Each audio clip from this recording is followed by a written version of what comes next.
Welcome to this edition of At the Mic. I'm your host, Keith Malinak. Zac Reimer was a college buddy of mine. Oh my goodness, over a quarter of a century ago. That's coming up. But first, I need to tell you about American Pride Roasters coffee and this month's featured blend, the George Washington Carver. This is easily one of my top 3 favorites from APR Coffee. I love the Carver blend.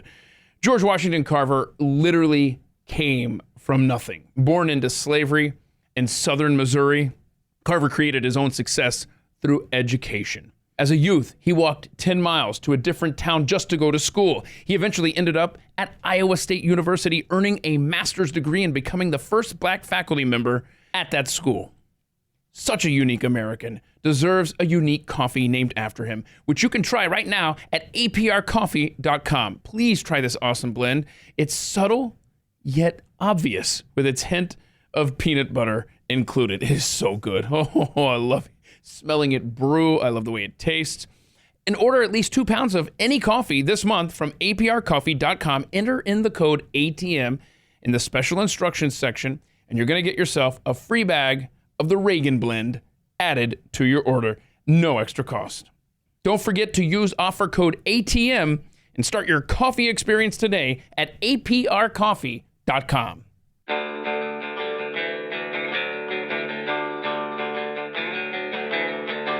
You're listening to At the Mic with Keith, an independent podcast production. Zac Reimer is a college buddy of mine from back in the 1990s at the University of Nebraska. Oh my goodness. In some ways it seems so long ago, and some days it seems like only yesterday. But he and I recently sat down. We talked about those early days of the internet, him being a computer guru, and we relived some epic college pranks, some of which I forgot, really. Let's get this week's conversation started on At the Mic. Zac, you and I met at the University of Nebraska long about fall of 94. So my goodness, if I say it like this, you and I have known each other for over a quarter of a century. Wow. And I'm old. Join the club, man. So what did you go to the University of Nebraska to study? Let's start there, because before you tell your story, you were known on our dorm floor as the go-to computer guy. You knew how to do everything, legal or illegal. But it was an exciting time of the internet really taking root in the country. And you were the expert at Schramm Hall, floor number 10. Zac Reimer was your go-to for anything computer. Were you there at the university to learn computers, or you just knew them, or both? That would be some of both. I got into working on computers when I was in middle school, which is before most people had one in the home. My dad was a high school teacher and had bought an Apple IIe. What year are we talking This here? would be mid-'80s, roughly 84, 85, somewhere in there. Got it. And, I worked on that. I started writing programs, subscribed to a magazine to learn how to write programs on it.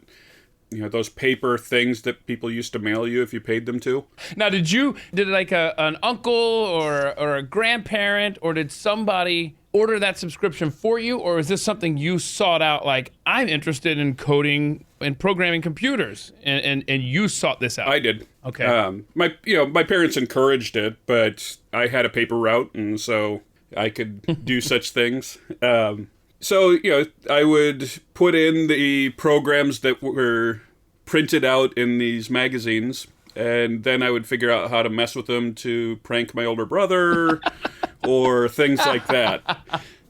So I'd been doing this for quite a while. I figured out pretty early on, certainly by the time I was in high school, that this was a likely career path for me. Mm-hmm. And so when I started at UNL, they had just formalized an actual computer engineering program. And that's kind of what I wanted to get into. And so I joined that program and then realized fairly quickly, after about a year or two, figured out that designing circuits all day really wasn't my cup of tea.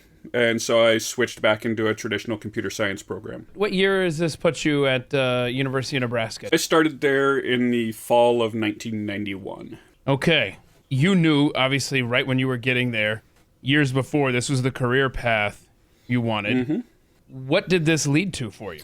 Well, a relatively long undergrad career for a couple reasons. You were known as the guy who was on like the, 10-year plan or something. When did you get out of Lincoln? Well, I didn't fully escape Lincoln until like 2011. Okay, let me back up. Let me reword that. When did you get away from the University of Nebraska? Same time.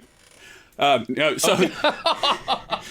At least that time was finishing up a master's degree. So that's a story we can get into after this. But I graduated undergrad in 1998. That included taking a year off where I was working on what would eventually become a .com startup company. So there were a few breaks in there, and the switch over from the engineering college to arts and sciences, where I had to go back and start over on foreign languages, pick up a minor, all those kind of things that aren't part of the engineering college world.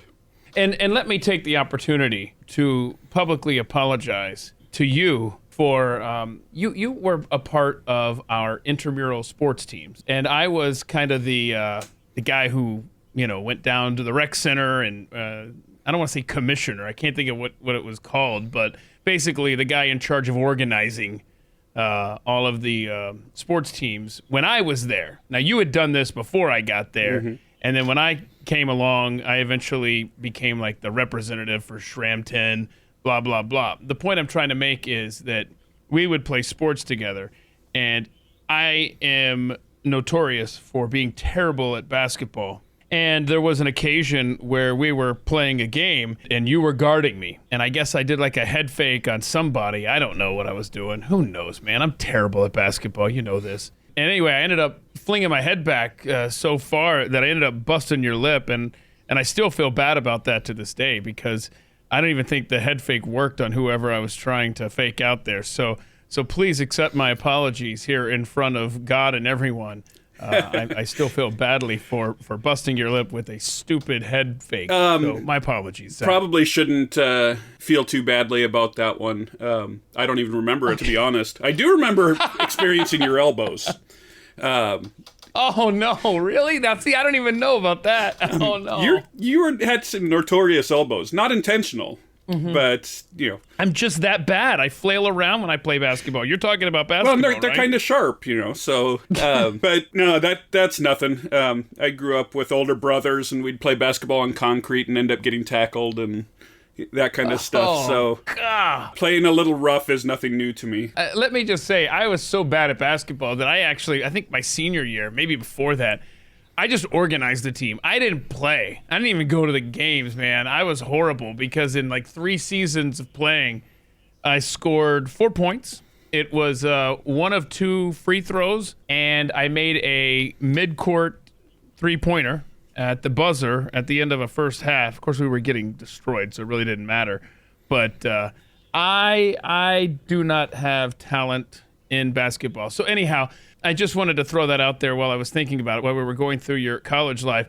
But we'll get back to college, and we'll get back to what it is you do now, because you grew up in Plattsmouth, Nebraska, a small town just outside Omaha. What was it like growing up in Nebraska back in the 80s, early 90s? So the stereotype is, 50% of the conversation is all about Nebraska football. I knew you were going to say that. So it's so true. Yeah, no different here. And the conversations have gotten a lot darker in the last 20 years than they used Probably to be. Probably true. There's some truth to that. I actually really like kind of that small town life. We were close enough to Omaha. My mom actually worked in Omaha as a church musician. So we were in Omaha regularly. But, growing up in a town of 6,000 people, I could ride anywhere in town that I wanted to on my bike. You at least knew of just about everybody. Sometimes exception, there was some turnover because we were close to an Air Force base, and so people would kind of come and go from that end of things. But it was a good place to grow up. I enjoyed it. Two older brothers and a younger sister, correct? Yep. But we all pretty much left Plattsmouth as soon as we graduated high school, and other than some visits here and there, we had other directions we were going. So you ended up in Portland, Oregon, where you are today. Yep. How serious, by the way, were you as a kid in wanting to own a toy store? Or was it more like me, I wanted to be a garbage man to go and rescue all of my toys and all of my stuff that my mom had thrown away without my permission? As serious as a 8-year-old or something like that can be. If I have a toy store, I'm going to get a chance to test out everything, see how good it is. Oh, that's a good point. Get to play with it, and if I don't like it, I don't have to worry about it. But okay. But today you're in computer security. Yep. How vulnerable is the average person's smartphone and laptop and home from your perspective? Let's see. If you have... Scare us, Zach. It actually, if you're using relatively current equipment, not as bad as it used to be. Okay. It's improved quite a lot. There's been a lot of work that's gone into pressuring the vendors for the equipment and service providers to provide things that are reasonably secure by default. Routers now actually have decent passwords on them when you get them from your provider. Things like that help an enormous amount. And I do recall living in an apartment complex and seeing about 24 routers with no password protection whenever you would sit down at the computer, and they were available to you. I'll say that. Yep. To use. Yeah, so fixing some of those kind of things, the administrative passwords aren't all the same for every router of a particular model, so you aren't depending on the individual taking a bunch of manual steps to secure their own environment, which that's a huge improvement. And in security, it's always a game of securing things relative to the threat that you expect for them. So we're not expecting, Russian agents to be going after the average person's home network. Yeah. What about Chinese agents, though? No. Are they going after? No? No, home networks, unless you are a particularly high-profile person, where you would be a specific target, you're an attack of opportunity. Somebody might attack your computer or something like that so that they can make use of it, either to attack somebody else or just to kind of expand a network that they can use to do something that they want to do. But that's about it. So if you're not an easy target, they move on. So how did you end up in Portland from Nebraska? And before you answer that, I do recall in college you used to wear a Portland Trailblazers shirt. And I'm wondering, did your love for the basketball team get you to move out west? What happened there? So my dad's family moved around a number of times. And so his younger siblings, my grandparents, had all kind of settled in Oregon. And so we would come out to visit, which is how I ended up with the Blazer shirts. And being a basketball fan and not having any kind of relevant basketball team anywhere near at the time.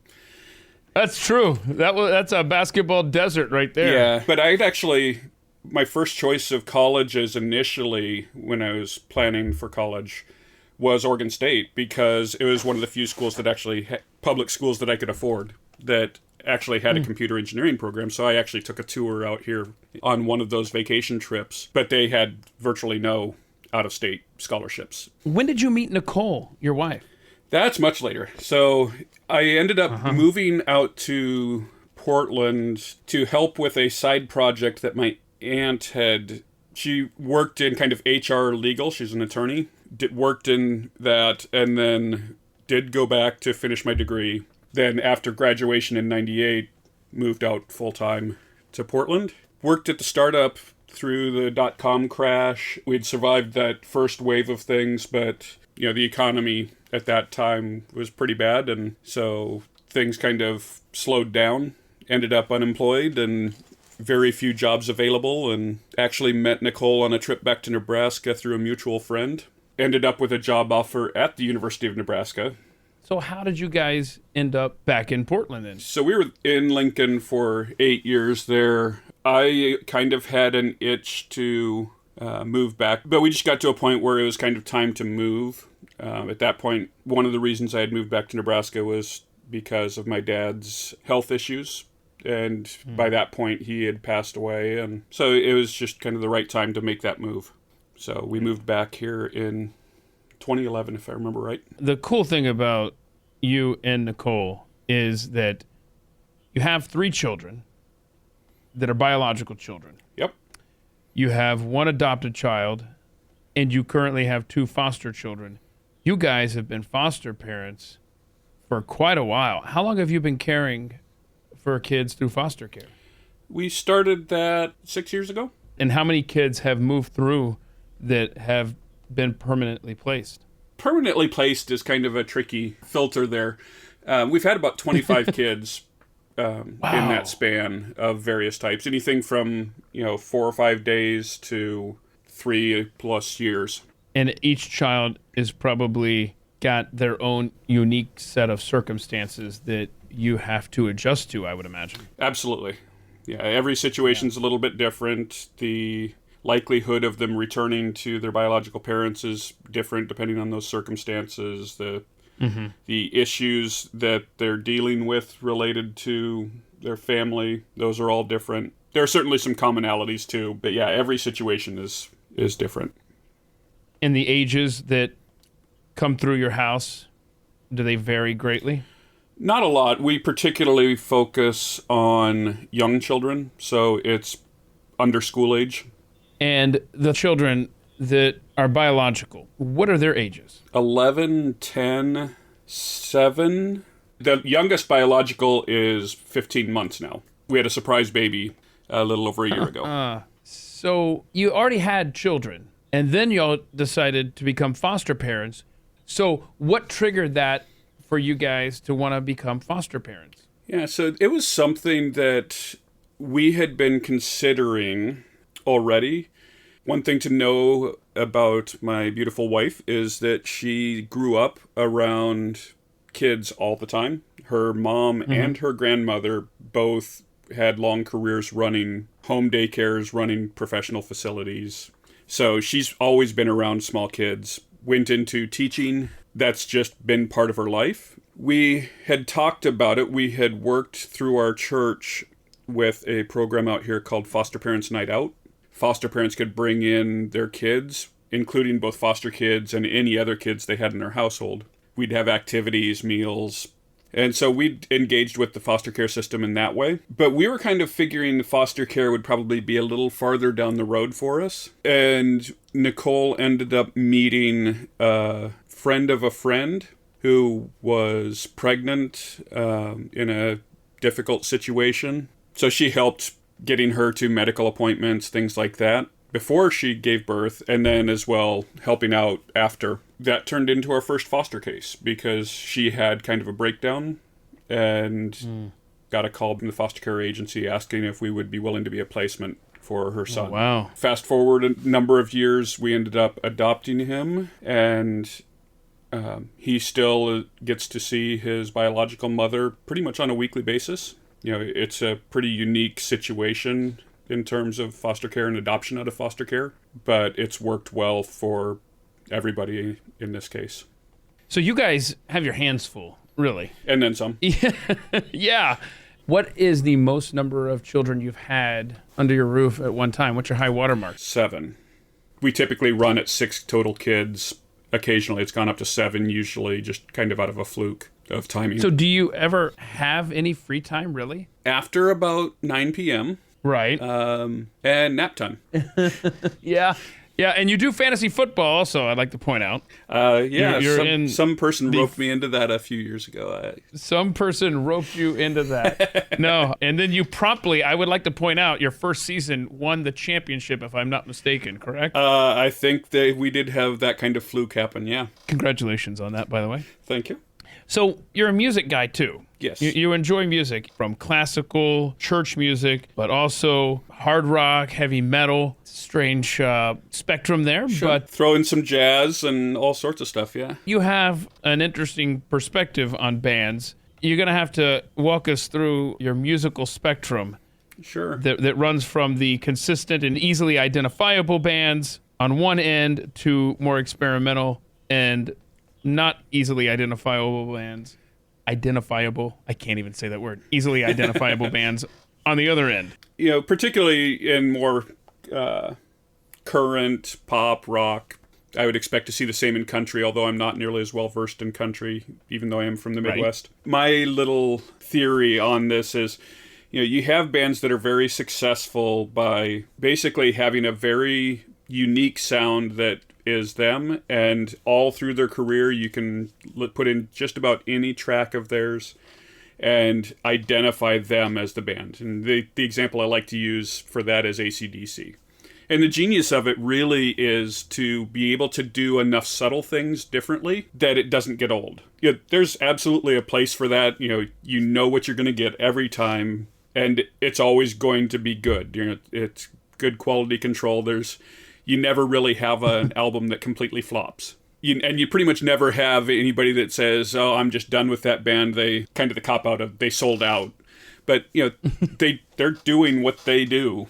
You know what you're going to get. The other end of the spectrum to me is bands or musicians that will take a lot of risks. They'll do things that are wildly different, and sometimes it'll work. And in the case of a really good band, they might work at a pretty high percentage of the time, but you always run the risk of something that just doesn't work for some or all of the audience. And, my favorite band of all time is Queen. They definitely fall in that category. You never really knew what you were going to hear from one album to the next, other than a killer guitar solo. Okay. Where's U2 fall on that? I would say U2 falls probably a little bit more towards the experimental, but not quite as far. But they've got comfort tunes as well that you can, any audience will enjoy. Yeah. So they are the greatest band of all time.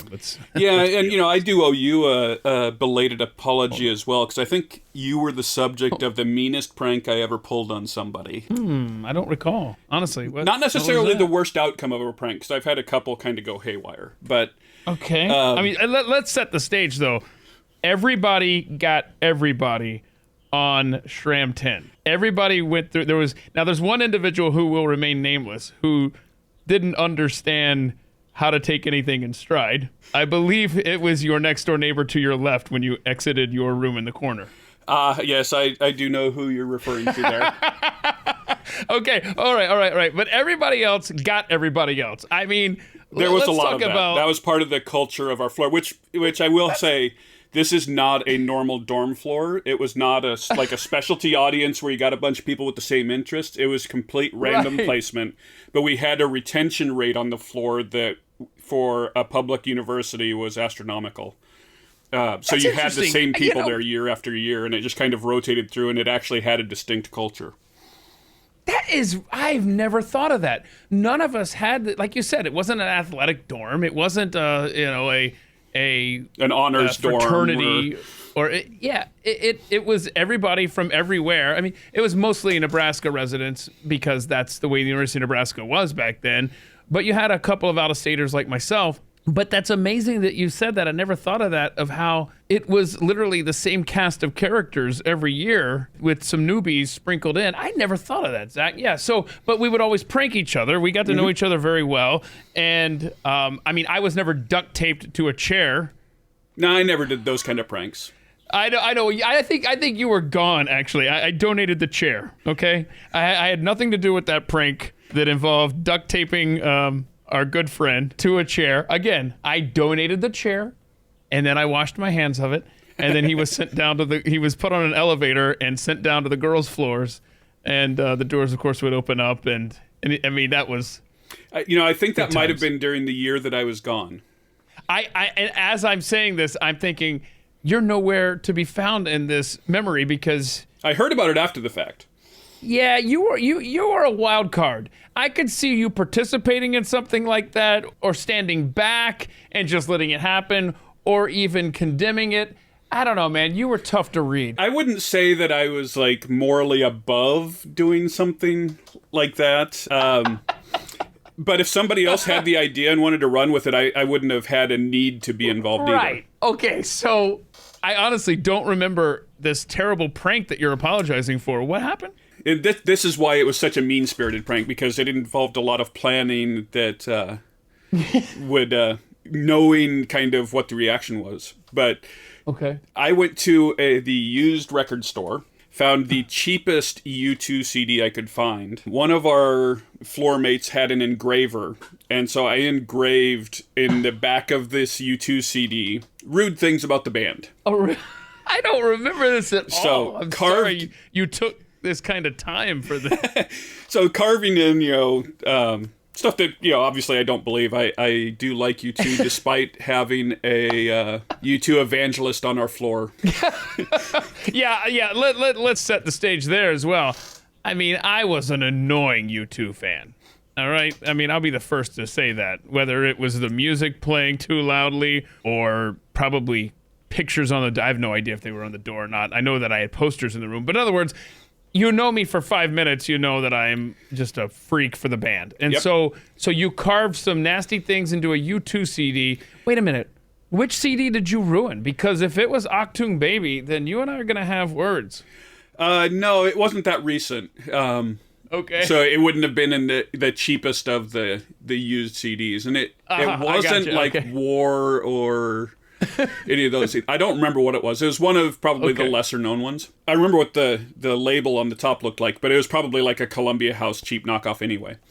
Okay. All right. So you carved these nasty things into a U2 CD, and then And what then happened? I went and borrowed your copy of the CD and swapped them out. No. Why don't I remember this, man? I would have might been be blocking scarred it for out. life. No kidding. This is cruel. So in other words, the thought was I go to play the CD in my room at some undetermined point in the future, which probably, as much as I listened to them back then, would have been within a week. Yeah, well, you had like a 6 CD changer or something like that, and it would be Yeah. always be like 5 U2 CDs, and I think one like in excess. Wow, somebody knows me. Okay, so what happened then? You actually didn't respond as strongly as I expected. There wasn't a huge meltdown. I've been an animated person my entire life, so I could see why you would expect that kind of response. And so what happened then? So you had a fairly subdued response, which I couldn't ever quite interpret. Okay, is this a really Oh, no. mild response, or are you really ticked at that point? I was probably inside. I was probably dead. And so it depends on what point in the semester it was. You know, I might have that other probably things would have going an on. effect as well. Okay, and so how did I discover, like, hey, where's my CD? Who's got my real CD? Or did I ever figure it out? Or did you just kind of just be like, here, that wasn't fun? Or how did that play out? No, you noticed it. So the next time you came down to the room, I didn't try to hide it or anything. I just gave the CD to you. But Wow. I apologize for not giving you the desired response, but I honestly, as you're telling me this story, it's like I'm living it for the first time. So, not the most successful prank, but definitely the most mean-spirited. was this before or after you returned from Oregon? If you say after, I know why I didn't respond the way you wanted to.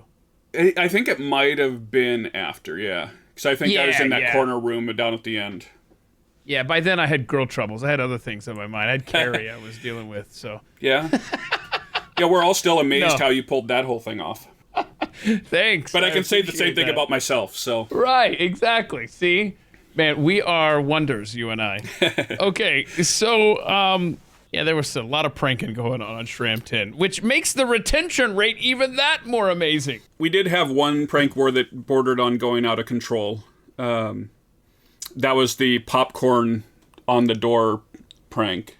Oh, no. This was, if we had smartphones in the mid-90s, the stuff that we would have recorded would have so many views on YouTube.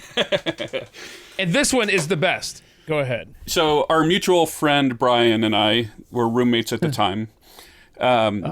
We went to the grocery store, which we had a kind of a warehouse type grocery store in town.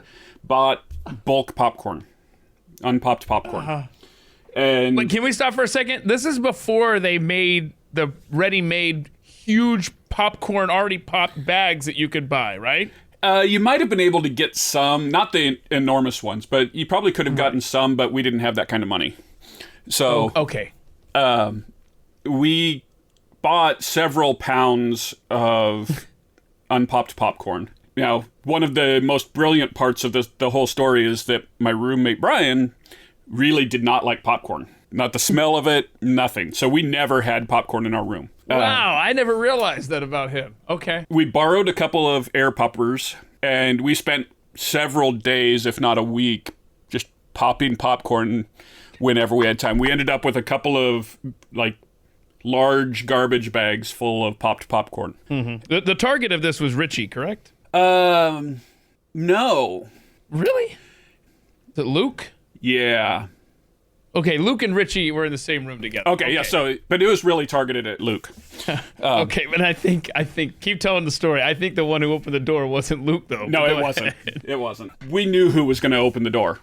But they kind of went together. I mean, they'd been roommates for quite a while. They're good friends. Right. So yeah, we had all this popped popcorn. The night of the prank, basically what we had done is we took several layers of newspaper, cut out to the size of the outer frame of the door, taped it on the door late at night, all the way from the floor up, and these doors went pretty much to the ceiling. So all the way up to the top, except we didn't tape like the last 12 inches or so. And then we dumped the popcorn down in between the newsprint and the door. And we'd written a bunch of stuff on the newsprint on the inside of it to misdirect at some other guys on our floor that had a kind of an ongoing prank war with them. Oh. And, to try to just kind of stoke things up there as well. So we did all this, and we ended up, their neighbor, Bob, came out of his room. Oh, to their left. Yeah, and noticed what we were doing and what he wanted in on it, and we knew that this was not going to go well. Yeah. And so, but there's nothing we could do about it. It's well after midnight. What are you going to do? Have an argument out in the hallway? So he was in on it just kind of as a spectator. And so we did this knowing that Richie would come out of the room for his ROTC exercises early in the morning, open the door, and be stuck, with a wall of popcorn coming down at him. So yeah, that was the one we did there. And then it only took him a couple of days to figure out that Bob had some knowledge about what happened. And I think they threatened to shave his eyebrows, and he ratted us out. And come on. Then they retaliated by putting a feeder rat in our room. Who? A feeder rat, from the pet store to feed snakes. And what did it do? Run around your room for a day or what? Well, it ran around, but they weren't aware that I grew up with pet guinea pigs. I didn't know about this one at all. Yeah, so it wasn't actually all that difficult for me to trap and catch the rat and put it back in their room. Oh, no.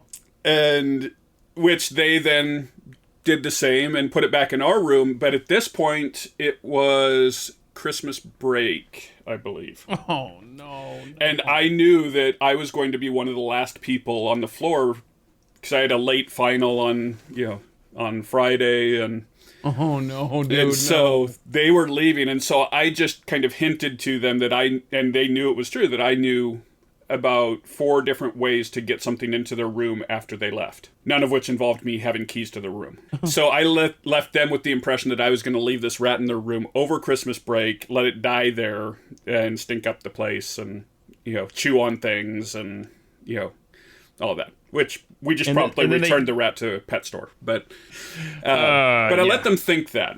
And then when we got back from break, I basically put an end to it by saying that I could go after the computer because, like you said earlier, they came to me for computer help. I was very familiar with the computers, had pulled computer-related pranks on them in the past. So that was kind of the ceasefire at that point. Yeah, you don't want to anger the computer guy too much. For multiple reasons. I mean, he's the guy you're going to need help from later, and who knows what he could do to your computer as well. Okay, I love your answers because you're such a practical guy, Zach. 5 possessions, if you could keep them. Smartphone, even without the internet, you say. Yep. Give me one thing that you can do with a smartphone without the internet that I don't know about. Like, I know the camera and all that stuff. So you can do things like if you download a section of map, the GPS and everything will continue to work on it without internet access. So I tend to keep a local cached version of a Google map. That's cool. Yeah. One other thing you can do with a phone without internet access. I have a Red Cross first aid app. Oh, that's smart. That's real smart. You would take a solar generator Yep. with you. That's smart. A car. Okay, now see, now you're cheating. Now, I should have said a deserted island. If I didn't say that, yeah, shame on me. A tool set, genius. Explain towel. Why would you keep a towel? Which I understand would make sense, dry off, when you're done. Yeah. It's Washing off certainly or whatever. practical in a number of senses. Can be a blanket, can be a pillow, which is why it's so heavily featured in Douglas Adams' Hitchhiker's Guide to the Galaxy series. Yeah, So- that's what I wanted to ask you. You talked about some books that you read, and you're a big fan of sci-fi. What's the best sci-fi book out there? Oh, that's an impossible question because there's such different threads of science fiction. Okay. For someone like me that is probably never going to read your favorite science fiction book or whichever one you say, just because I'm just not a fiction guy, So tell me this, if you can. Which movie has done the best job of taking science fiction from the book and putting it to a movie, something not named Back to the Future? Let's see. It's a pretty short list because there's not a lot of really clean adaptations, and that's not necessarily even a knock on the movies as much as it's a different medium, and you can't do everything from a good book and represent it in film unless you're going to make, if you're going to do like a 10-hour miniseries or something, maybe. Usually they miss at least some part of kind of the subtext that's actually really important in a good book. And it doesn't make them bad movies. A lot of the science fiction that I do enjoy is ultimately commentary on social issues. Oh. So basically take something from kind of current state of, our lives and kind of extrapolate it out in some way and use that to make commentary on social dynamics or things like that. And that's, one of the authors that I know I put in here is Gordon R. Dixon, who's probably my favorite sci-fi author. That is the crux of his entire, main book series, which is like 15 books, something like that. But it takes our cultural dynamics and the way we kind of divide ourselves culturally and uses that to split out these splinter cultures around the galaxy, around the universe as it's defined in the series. Take them forward some generations. The book series covers the entire span of this process, but you have one planet that's basically just all the scientists and engineers. You have one planet that's basically a religious haven. You have one planet that's basically a prison planet. And then how their cultures kind of define in that isolation and grow and evolve in those situations. And That sounds kind of cool. It's officially called the Chilled Cycle, I believe, but Dorsai is probably the most commonly known. That happens to be the prison planet and ends up becoming a culture of basically high-end mercenaries. Okay. So a lot of it is that social commentary, Interesting. and that's what doesn't fit very well into a lot of movies. Now, you are a big fan of spicy food. I can't take even a hint of spice. So what's your favorite spicy dish? And try to convince this guy that I should give it a try. Oh, let's see. Probably my favorite, both to cook and to eat in general, over time, is a good jambalaya. Oh, you know what? No, I can handle that. I don't want it to be spicy, Right. I mean, I love that, especially the okra element in that. I will eat okra in any form whatsoever. Good to know. I might have to use that against you sometime. Why do I feel like I'm going to open up my door someday and a bunch of okra is going to pour into my house? So tell me this: you've crossed paths with quite a few athletes, some MMA fighters. Tell us about some of the folks that you've met along the way that really stood out for you. Well, so at UNL, I did work in the athletic department for a year, and in the offices of basically the football team's weight room. So crossed paths with a lot of different people in that environment, which of course... Husker greats. Yeah. So Will Shields and John Perella used to come into the office, grab one of the strength coaches, and go play racquetball. Which I don't know that I would have trusted the plexiglass walls with those guys playing racquetball with the size they were and the way they could move. No kidding. And Will Shields would just sit down and just chat, and was just like the most down-to-earth guy you could ever meet. Was always a lot of fun. I'm sure he'd have no idea who I am. But back to the intramurals side of things, ending up playing basketball in the all-university tournament, one of the better years we had, as our random dorm floor team. Our benefit for doing well in our dorm bracket was get to play a whole bunch of Husker football players in the first round of the all-university tournament, including... I've heard stories of this. A pretty significant number of which were in the NFL a year later.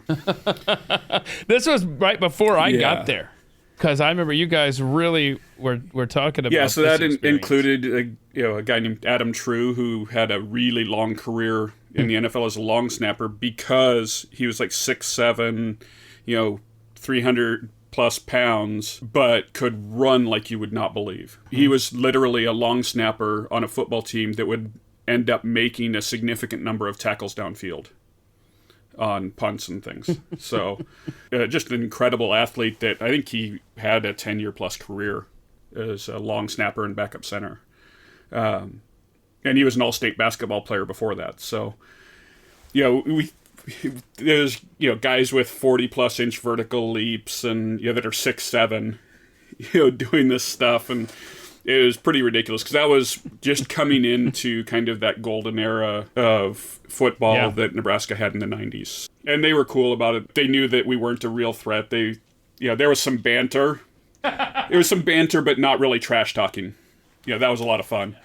And then the more current stuff.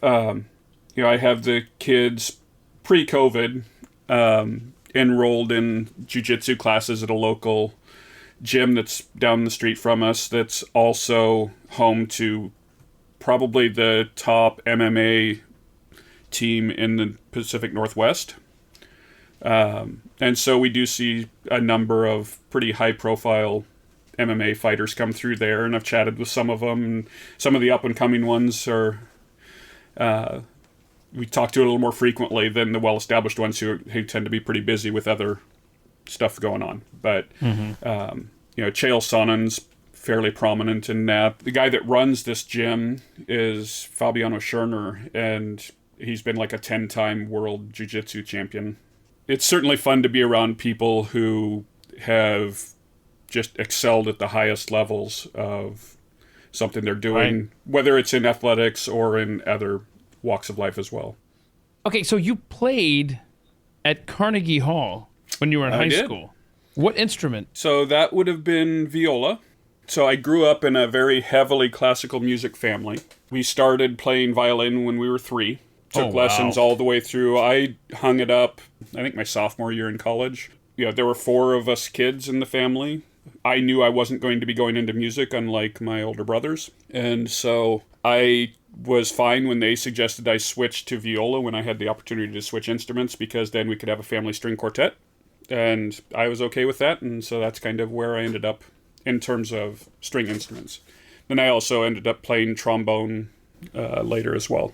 I think that for our next fantasy football draft, I would like to open the ceremonies by having you play the viola? If I actually had my viola anymore, that could be a possibility, but my oldest brother has it.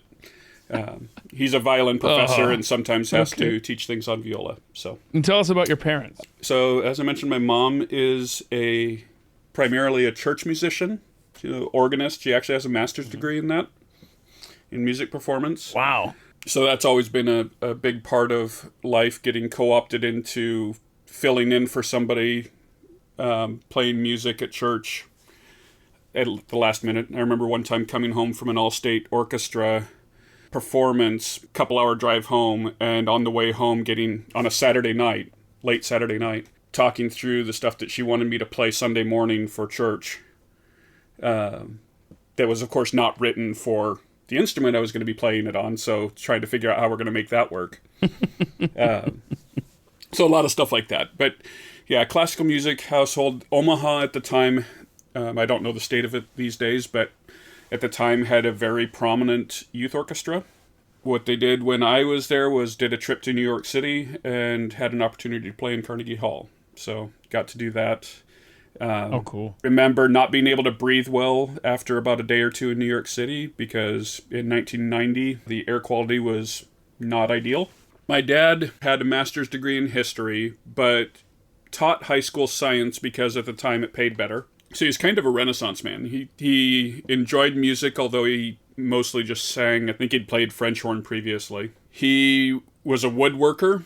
He built the cabinets in our kitchen. He laid wood floor using recycled wood floors taken out of churches. He had a full wood shop in our garage. Our garage never had cars in it, basically. See, my garage is like that too, whereas it doesn't have cars in it, but it's not because we're doing anything productive in there. It's just a bunch of junk, but I digress. Continue. He also had a very large organic garden, and this is back into the 70s. We had a pretty large yard being in a small town, and a high percentage of it was garden. We had a grape arbor, we had strawberries, we'd grow corn and potatoes and peas and onions and Man, you're making me hungry, everything dude. else, and fruit trees. And he was a football referee for high school football. He was a wrestling coach.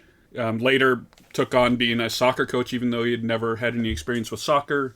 They needed a teacher to be the head coach, and so he decided he'd learn about it and get an assistant coach that actually knew the game. He was always willing to jump into something new and learn about it, and so that made things very interesting growing up and seeing how that learning can be just a lifelong thing in pretty much any situation. He also in the summer would do summer jobs that like driving heavy equipment for like road construction and things like that, or long haul truck driving, or all sorts of different stuff. What's currently in your Amazon cart? I have a number of, just got private wish lists of stuff that I store. So some of it kind of going back to the, not if you're on a desert island question, my disaster preparedness stuff, because I do live in an area that is going to get hit by a major earthquake at some point in the not too distant future. So yeah, Portland, huh? Being ready for that, I've got a fair amount of that already set up, but, there's always more stuff we could do. And a lot of CDs. That's still a thing, huh? CDs? I still buy almost exclusively on CDs. I like getting them. They immediately go onto my file server, and then I can play them online. You were, by the way, the original Napster. You were the Shram 10 Napster. Yeah. Honestly. So. Okay, correct me if I'm wrong. I remember a bunch of Ethernet cables run up into the ceiling because you talked about earlier getting into a room without a key. I remember that the room had like a fire access. There was an access hatch. So it was really cool, and you could hide stuff up there if you wanted to. I don't know what you would possibly hide up there. I don't know what a college student on an officially dry campus could ever possibly hide. And so Ethernet like cables literally went up from your desk into the ceiling and then dropped down into other rooms, and I was too far away, I guess, or I just wasn't ever a part of the Napster club, but you basically had songs on your computer that other people could access. Is that right? Is that how that went down? The last part of it is definitely true. Depending on what year it was, so when I came back after taking the year off, we actually had the rooms wired at that point because the student worker job that I actually had coming back was doing those installations. So we actually had properly wired Ethernet in every room. Yes. Yes. If it was before that, that is entirely possible. I remember it would have been sometime in 1996. And the Connells did a live stream from House of Blues in Los Angeles. It was either late 96 or early 97. And this was the early days of trying to transmit anything over the internet that was live. And it was one of those really tinny streams that the audio was horrible, but it was, you were there, you know? And I remember Carrie was actually at that concert, and the Connells were live streaming it on the web. And I remember the web, such as it actually was. It was all text or whatever. I mean, it was rudimentary. I remember sitting in your dorm room, and thankfully everybody was gone. I don't know, for the weekend or out at the bars. I have no idea. Whatever.